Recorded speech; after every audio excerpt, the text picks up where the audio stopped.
Hello again, this is Dr. Tushar Shah. 9th of February 2021, we continue our discussion on antibody testing in COVID-19. If you have never had symptomatic COVID and if you have not taken the vaccine, and if you wish to know whether you have developed antibodies to COVID-19, what test do you ask for? You ask for total COVID antibodies. This is the test also used for epidemiological purposes, serosurveillance, etc. In this test, you measure IgG, IgM, and a bit of IgA against the nucleocapsid antigen, not the S antigen, against the nucleocapsid antigen of the SARS-CoV-2 virus.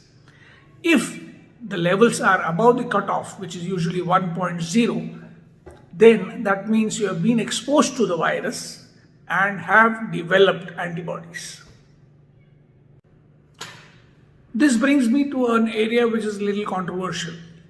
If you find antibodies in your blood due to an asymptomatic infection, or if you find antibodies still persisting after a symptomatic infection, my recommendation is, and this is a very personal recommendation, that you wait before you take your vaccine. You wait till the antibody levels wane significantly, reduce significantly, and then decide to take the vaccine.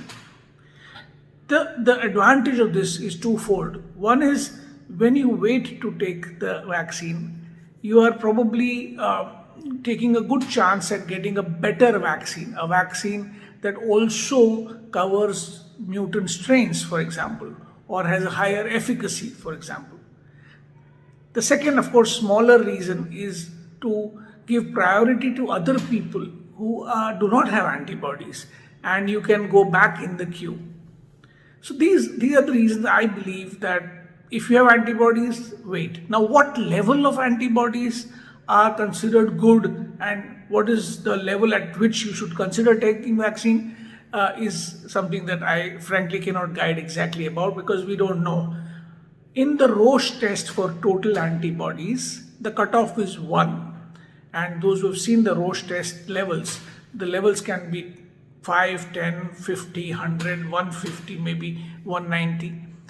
What level is good enough not to take the vaccine is not known. But I would say if you have levels above 1, that means you have antibodies. I would say at least till 10, you wait.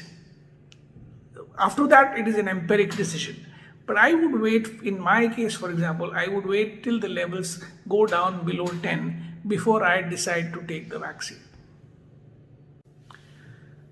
If a patient has symptoms of COVID-19 that look like COVID-19, but the swab is negative, maybe false negative, because 30% of swabs can be false negative even with RT-PCR, then the total COVID antibodies may become useful to actually diagnose COVID-19.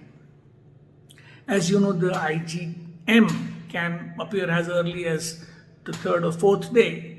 So if you test for even say on the 7th or 8th day, you may get the total antibody levels as higher than the cutoff of 1.0. So this is one way, especially useful in people where you don't want to do a CT scan to diagnose COVID-19. If you are a person who has had infection for sure and the infection was a few weeks or months back and you wish to know your antibody levels, instead of doing the total COVID antibodies, you may ask for a more specific test called COVID IgG. This is a more expensive test. As of today, it is 700 rupees. But it measures only IgG, does not measure IgA or IgM. And it measures IgG against both the N antigen and the S antigen. This test can be used by people who wish to know their levels and therefore wish to know whether they should take the vaccine or not.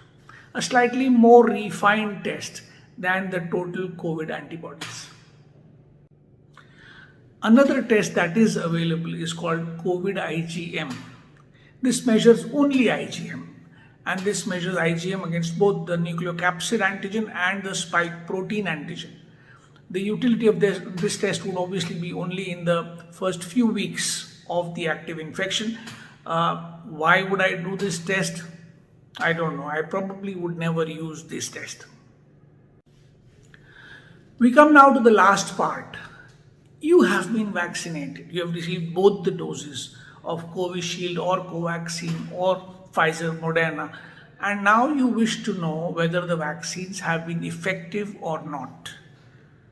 You ask for a test called COVID IgG antibodies post-vaccination. COVID IgG antibodies post-vaccination. This test, when you write this, they will test for antibodies to the S1 antigen. This is the spike protein 1 antigen. And if these antibodies are detected, that means your vaccination has been successful.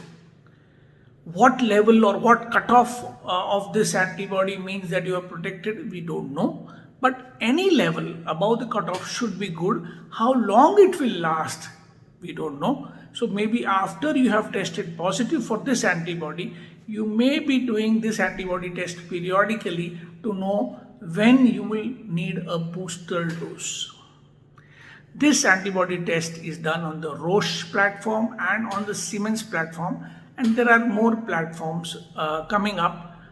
I think this will be a very useful test for all of us after vaccination.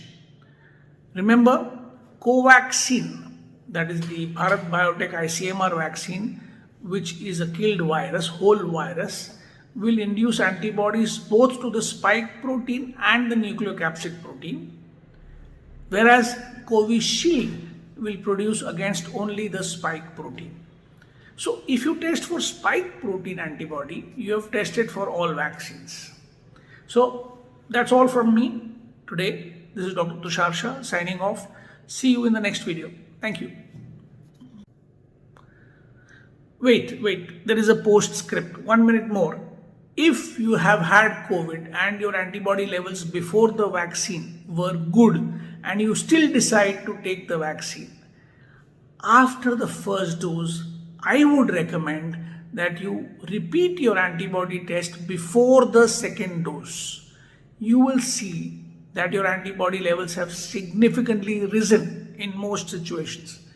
If that happens, you may not take the second dose. Personal recommendation, lot of debate about this already happening, so you take your call. Thank you again and goodbye.